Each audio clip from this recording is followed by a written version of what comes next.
ഞാനൊരു പാർട്ടിയിലും ഇല്ലാന്ന് പറഞ്ഞിട്ട് പിന്നെ എന്തിന് വീഡിയോ സപ്പോർട്ട് ചെയ്യണം, UDF സപ്പോർട്ട് ചെയ്യണം എന്നുള്ളത് ഈ ഒരു വീഡിയോ കണ്ടാൽ മനസ്സിലാവും. ഇത് കഴിഞ്ഞിട്ട് നിങ്ങൾ തീരുമാനിക്കുക ഞാൻ ആരെ സപ്പോർട്ട് ചെയ്യണം എന്നുള്ളത്. മുഖ്യമന്ത്രിക്ക് പുതിയ കാർ, നിലവിലെ 2 കാറുകൾക്ക് പകരം പുതിയത് വാങ്ങാൻ 1,10,00,000 രൂപ അനുവദിച്ചു. 2 വാഹനത്തിന് പകരം പുതിയൊരു വാഹനം വാങ്ങുമെന്നുള്ളതാണ് അറിയാൻ സാധിക്കുന്നത്.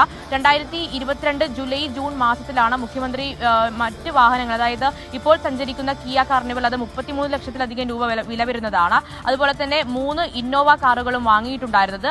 എന്തായാലും ഞാൻ പുതിയ കാറൊന്നും മേടിക്കില്ല. അതിനുള്ള സാമ്പത്തിക ഖജനാവി പൂച്ചപെറ്റ് കിടക്കുകയാണെന്ന് പറഞ്ഞ പ്രതിപക്ഷ നേതാവ് മുഖ്യമന്ത്രിയാകുമ്പോൾ വന്ന് പുതിയ കാറ് മേടിച്ചാൽ അത് കൊടുക്കുന്നൊരു മെസ്സേജ് ഉണ്ട്. ചിലപ്പോൾ കാറ് മേടിച്ചാൽ ഖജനാവിനൊന്നും സംഭവിക്കില്ല, പക്ഷെ അത് കൊടുക്കുന്ന താഴെത്തട്ടിലുള്ള നമ്മുടെ ഭരണ സംവിധാനത്തിന് കൊടുക്കുന്നൊരു മെസ്സേജ് ഉണ്ട്, ഒരു റോങ് മെസ്സേജ്.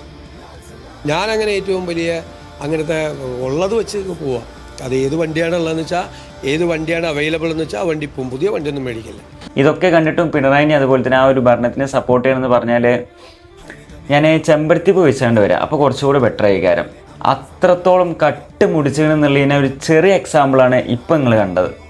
രാഖി, തുടർച്ചയായിട്ടുള്ള ദൂർത്ത്, വരവിൽ കൂടുതലുള്ള ചെലവ്, സംസ്ഥാനത്ത് കാര്യക്ഷമമല്ലാത്ത ധനകാര്യ മാനേജ്മെന്റ്, സുപ്രീം കോടതി പോലും വിമർശിച്ചിട്ടുള്ള ധനകാര്യ മാനേജ്മെന്റ്. അപ്പോൾ അത്തരം